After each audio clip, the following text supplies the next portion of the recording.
పెద్దపల్లి జిల్లా మంథని మున్సిపాలిటీ పరిధిలో కాంగ్రెస్ బీఆర్ఎస్ పార్టీలు పోటాపోటీగా ప్రచారాలు నిర్వహిస్తున్నాయి. మాదే విజయం అంటూ ఎవరికి వారే ధీమాను వ్యక్తం చేస్తున్నారు. మంత్రి దుద్దిళ్ల శ్రీధర్ బాబు కాంగ్రెస్ అభ్యర్థుల తరపున ప్రచారం నిర్వహించారు. 13 వార్డులను కాంగ్రెస్ పార్టీ గెలుచుకుంటుందని ఆశాభావం వ్యక్తం చేశారు. ఇక బీఆర్ఎస్ తరపున మంథని మాజీ ఎమ్మెల్యే పుట్టా మధు ప్రచారం నిర్వహించారు. బీఆర్ఎస్ కౌన్సిలర్లు అన్ని చోట్ల విజయం సాధిస్తారని పేర్కొన్నారు.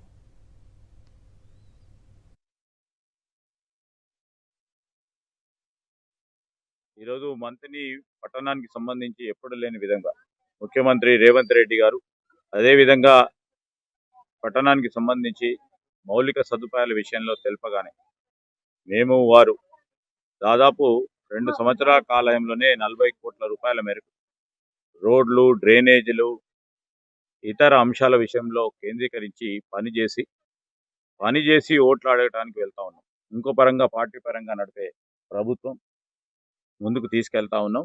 ఈరోజు కాంగ్రెస్ పార్టీ ప్రభుత్వం ప్రజలకు ఇచ్చిన హామీని నిలబెట్టుకునే కార్యాచరణలో ముందుకు పోతా ఉంది.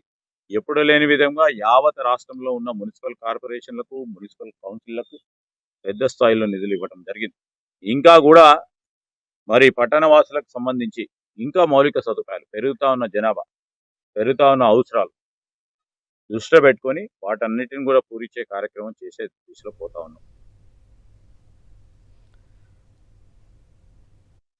మంథని పట్టణంలో పుట్టినటువంటి ఈ మట్టి బిడ్డగా నేను ఎమ్మెల్యే అయిన తర్వాత, నా భార్య సర్పంచ్ అయిన తర్వాత, మున్సిపల్ చైర్పర్సన్ అయిన తర్వాత మంథని పట్టణం రూపురేఖలు మార్పినటువంటి చరిత్ర మాకున్నది, మీకు తెలుసది.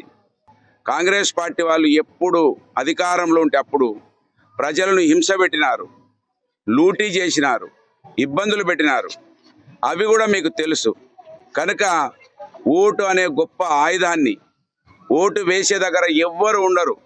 విజ్ఞతతో ఆలోచించి 2 సంవత్సరాలు ఇక్కడ చాలా పెద్ద పదవిలో ఉన్నటువంటి మన శాసనసభ్యుడు రోడ్డు మీద ఒక 20 లైట్లు వేసిండు, 20 మందికి ఉద్యోగాలు ఇప్పించలేదు. ఇవాళ ఫ్యాక్టరీలు ఆయన చేతుల్లో ఉన్నాయి, కంపెనీలు ఆయన చేతుల్లో ఉన్నాయి. పిల్లల ఉద్యోగాల గురించి ఆలోచించలేదు, ఈ గ్రామ అభివృద్ధి గురించి ఆలోచించలేదు. ఈ గ్రామంలో వ్యాపారాలు పెరగడానికి, ఈ గ్రామంలో కుల వృత్తులను రక్షించడానికి ఏమాత్రం ఆలోచించలేదు.